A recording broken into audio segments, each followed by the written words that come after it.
nga bajjayo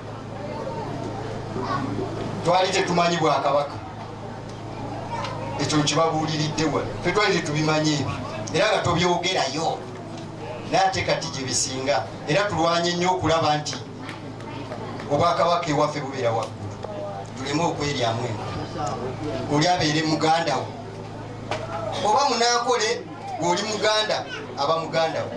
Ate bino ebintu muyigiriza abaana abavubuka kuba bano ndabawo basajja bakulu n'abakazi bakulu mubigambe n'abaana ewammwe gye mbeera ku kyalo tuyingire mu perose bagiyitani towesa kubanga kyekintu kyokka ekisobola okukoleka okuyingirwamu ate n'ofunamu.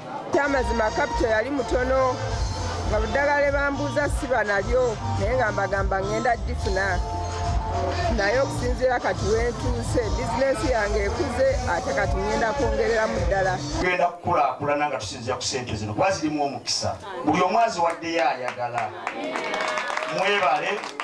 Mwebale ate mwebale. Amazima ekibiina kituyambye kitujje mu kifo kye twalimu ekyobuteesobola ne kitwongerayo mu maaso. Kale mu kanyomero kaffe akaagazi obwongo olwaleero tukuleetedde amawanga